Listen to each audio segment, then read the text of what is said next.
Hey, good morning, everybody. Welcome to another Daily Market Report brought to you by Mike Bjork. Today is Thursday, October 3rd. We got just a couple economic news releases scheduled for today, and we'll start off with the weekly jobless claims.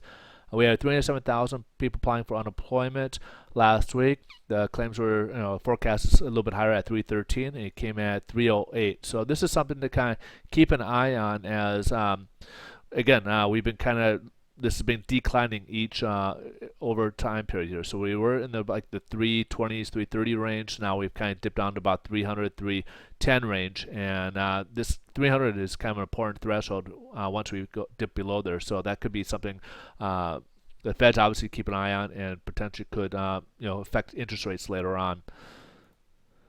We also got the ISM services, also known as the ISM non-manufacturing, for the month of September.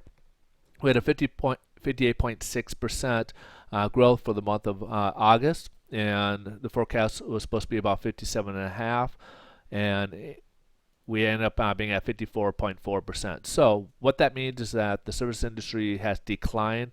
We're still in actionable, but it's kind of gone the opposite way. Instead of going upwards, we're kind of seeing it decline a little bit. So this is something we need to kind of gauge as to where things are gaining, because obviously services is definitely a big part of our economy here in the U.S.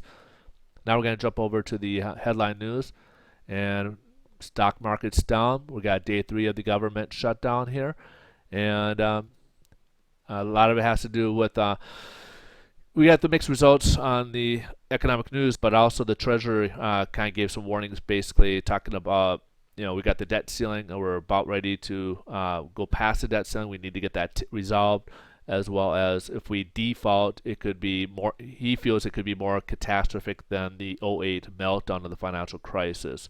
The U.S. has never defaulted on any of the loans, and this could potentially be the first time. So they're putting a little bit more drama out there. I think a lot of investors out there kind of think this will be taken care of prior to October 17th seems to be the date they're kind of looking towards, as October 17th is where he felt that Treasurer Liu felt that we would reach that debt ceiling limit. So look forward, hopefully within the next week or two, this will be resolved. Right now, it's basically there's political stalemate right now.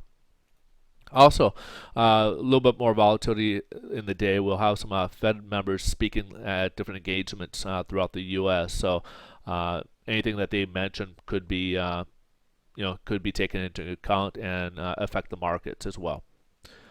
Let's go ahead and take a look at the bond market. And right now, as the stock market's pulling back, we're rejoicing. The bond market's doing great. We're up about 31 basis points for the day up from yesterday. So we want to get through that to be able to get better interest rates or better pricing on interest rates. Now, if we can't and that gets stronger, that could potentially push us even lower.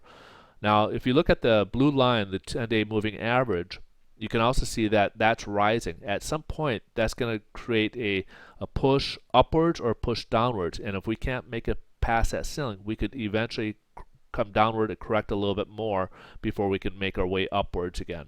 So again, be very cautious. We're starting to run into the situation where we're going to have one is going to move one way or the other. It could very much correct again a little bit, worsening before we get better. So just be prepared for some more volatility down the road here. All right, folks. But today, better pricing, and stay tuned. We got the Bureau of Labor Statistics. That we could have delays on that as the government shut down. So that could be something we'll have to kind of keep an eye open for.